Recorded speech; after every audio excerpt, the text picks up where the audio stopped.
ஒரு நாளில் ஒரு காட்டில் கரடி மற்றும் அதன் நண்பர்கள் வாழ்ந்து கொண்டிருந்தனர்.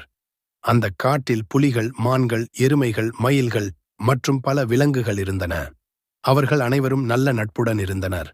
ஆனால் கரடி மட்டும் குண்டாகவும் சோம்பேறியாகவும் இருந்தது. ஒரு நாள் காட்டில் மிகப்பெரிய புயல் மற்றும் மழை வந்தது. அனைவரும் தங்களின் குடைகளுக்குள் ஒளிந்து கொண்டனர். கரடி மட்டும் ஒரு புலியைச் சேர்ந்து பயந்து ஓடி வந்தது. அந்த நேரத்தில் ஒரு பெரிய மரம் விழுந்து அவர்கள் தங்கியிருந்த குடைக்கு அருகே விழுந்தது. அப்போது புலி கரடியிடம், "நீ ஏன் எப்போதும் சோம்பலாக இருக்கிறாய்? ஒவ்வொரு முறை நெருக்கடி வந்தால் நாங்கள்தான் உன்னை காப்பாற்ற வேண்டும். நீயும் உன் உடம்பை வலிமையாக்கிக் கொள்ள வேண்டும்" என்றது. கரடியும் அதை உணர்ந்து அன்றைக்குப் பிறகு சுறுசுறுப்பாக கற்றல் மற்றும் வேட்டை பயிற்சி செய்யத் தொடங்கியது. 3 மாதங்கள் கழித்து கரடி மிகவும் வலிமையானதும் சுறுசுறுப்பானதும் ஆகியது.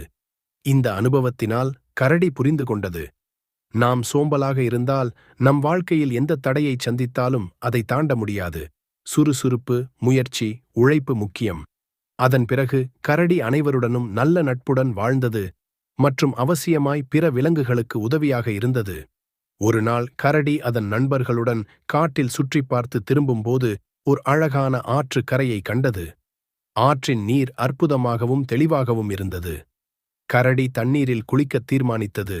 ஆனால் அங்கு ஒரு பெரிய மகர் இருந்தது என்பதை அறியவில்லை. கரடி தண்ணீரில் இறங்கியவுடன் அந்த மகர கரடியை நோக்கி வந்தது. அப்போது அருகிலிருந்த மான் அதை கவனித்து ஒரே ஓசியாக கூச்சலிட்டது, "கரடி, திரும்பி வா, ஒரு மாபெரும் ஆபத்து உன்னை நோக்கி வருகிறது." கரடி உடனே அதிர்ச்சியுடன் நீரிலிருந்து வெளியேறியது. அப்போது மற்ற விலங்குகள் அனைவரும் கரடியை மீட்க திடமாய் முடிவு செய்தன. புலி தனது வேகத்தால் மரத்தின் மீது ஏறி மேலிருந்து சிறிது பெரிய கல்லை மகரின் மீது வீசியது. மகர் தன்னை காப்பாற்ற பக்கத்துக்குச் சென்றது. அதன் பிறகு அனைவரும் ஒன்று சேர்ந்து இதை கொண்டாடினார்கள். அந்த அனுபவம் கரடியை மேலும் பயிற்சியாளராகவும் மற்ற விலங்குகளுக்கு பாதுகாவலராகவும் மாற்றியது. சிறிது காலத்தில் கரடி மட்டும் வேறு விலங்குகளை காப்பாற்றும் வீரனாக விளங்கியது. மற்ற விலங்குகள் கரடியின் ஆற்றலையும் நல்ல மனதையும் பாராட்டினார்கள். அறிவுரை: சிறிய குற்றங்களைப் போலும் பெரிய செயல்களைச் செய்வதற்கு துணிவும் நண்பர்களின் ஆதரவும் தான் முக்கியம். காலம் கழிந்தது. கரடி தன்னுடைய வாழ்வில் மாற்றங்களை அடைந்து மற்ற விலங்குகளுக்கு பெரிய உதாரணமாக இருந்தது.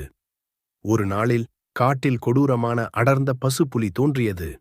அது விலங்குகளை ஒரு பின்னொரு கொன்று காட்டில் பயத்தை விதைத்தது. அந்த நிலைமையை பார்த்த விலங்குகள் அனைவரும் பயந்து ஒளிந்து கொண்டன. அவர்கள் கரடியிடம் வந்து, "கரடி, நீயே எங்களை காப்பாற்ற வேண்டும். பசுப்புலி மிகவும் வலிமையானது, நாங்கள் ஒன்றும் செய்ய முடியாது" என்று கையேந்தினார்கள். கரடியும் தன்னுடைய ஆற்றலையும் தோழர்களின் ஒருமைப்பாட்டையும் நம்பி பசுப்புலியை எதிர்க்கத் திட்டமிட்டது. அதற்காக விலங்குகள் அனைவரும் ஒன்றிணைந்து ஒரு நல்ல திட்டத்தை தீட்டின. குரங்குகள் மரத்திலிருந்து கொடியை தகர்த்தன. மான்கள் பசுப்புலி வரும் வழியை மறித்தன. புலி, மயில் ஆகியவை கரடியுடன் இணைந்து திடுக்கிடும் தாக்குதல் செய்ய தயாரானது. பசுப்புலி காட்டில் வந்ததும் விலங்குகள் திட்டப்படி நடந்து கொண்டன. குரங்குகள் கொடியால் புலியின் கவனத்தை திசை திருப்பின. மான்கள் அதை மற்றொரு வழியிலே ஓடச் செய்தன. அதன் பிறகு கரடி அதன் முழு வலிமையையும் பயன்படுத்தி பசுப்புலியை அடக்கியது. அந்த போராட்டத்தின் முடிவில் பசுப்புலி காட்டை விட்டு ஓடியது. எல்லா விலங்குகளும் சந்தோஷமாகவும் நிம்மதியாகவும் வாழத் தொடங்கின. அந்த நாள் முதல் விலங்குகள் ஒருமைப்படும்போது எந்த பெரிய சிக்கலையும் சமாளிக்க முடியும் என்பதையும், தைரியம் கொண்ட நெறிமுறையுடன் செயல்பட வேண்டும் என்பதையும் அனைவரும் உணர்ந்தனர். கதை கருத்து: ஒருமைப்பாடு என்பது எப்போதும் வெற்றியின் குதிரையாக இருக்கும்.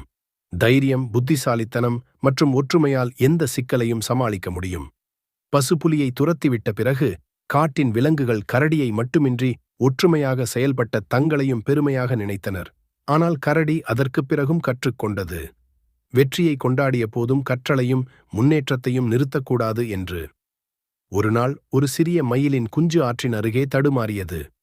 திடீரென அது நீரில் விழுந்து கொஞ்சம் ஆழமான பகுதிக்குள் சிக்கிக் கொண்டது. அங்கு அருகிலிருந்த விலங்குகள் விலகிச் சென்றன.